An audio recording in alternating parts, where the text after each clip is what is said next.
ទាំងអស់គ្នាសូមលំអរកាយគោរពជំរាបសួរដល់ពុកម៉ែបងប្អូនលោកគ្រូអ្នកគ្រូនិងមិត្តភ័ក្តិទាំងអស់គ្នា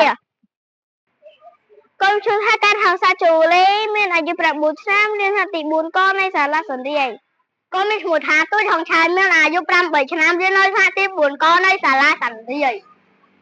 កូនមានឈ្មោះថារដ្ឋាសុខមានអាយុ9ឆ្នាំរៀននៅថ្នាក់ទី4កនៃសាលាសន្តិកូនមានឈ្មោះថាលេមឈុំមានអាយុ9ឆ្នាំរៀននៅថ្នាក់ទី4កនៃសាលាសន្តិកូនឈ្មោះបសុមានអាយុ9ឆ្នាំរៀននៅថ្នាក់ទី4កនៃសាលាសន្តិ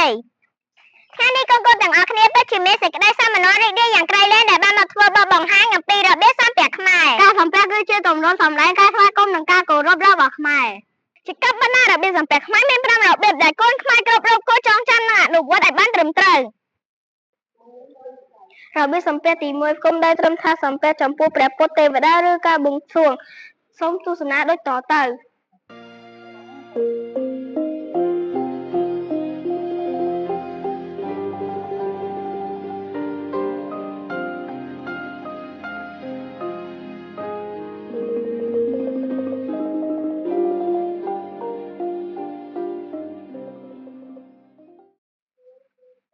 របៀបសំពះទី2គុំដៃ5ប្រជុំចិញ្ចើមសំពះដល់ព្រះមហាក្សត្រព្រះសង្ឃឬវត្ថុស័ក្តិសិទ្ធិជាទីសក្ការៈសូមទស្សនាដូចតទៅ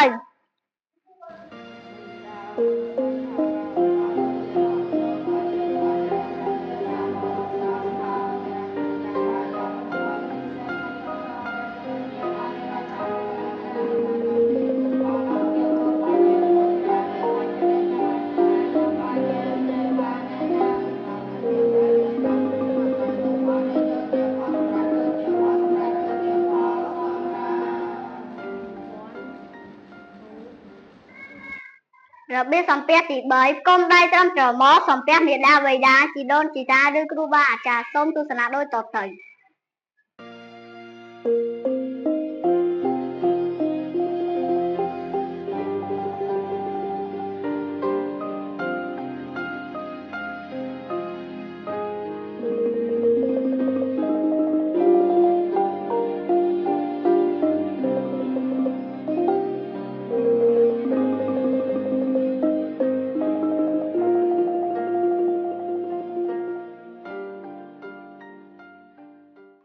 របៀបសំពះទី4គុំដៃត្រឹមមាត់សំពះវ័យចាស់ជាតិឋានៈធំជាតិឬចៅហ្វាយនាយ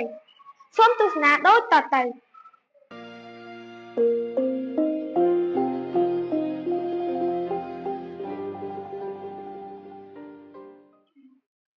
របៀបសំពះទី5គុំដៃត្រឹមដើមទ្រូងសំពះអ្នកដែលមានវ័យឋានៈស្មើគ្នាឬមិត្តភក្តិសូមទស្សនាដូចតទៅ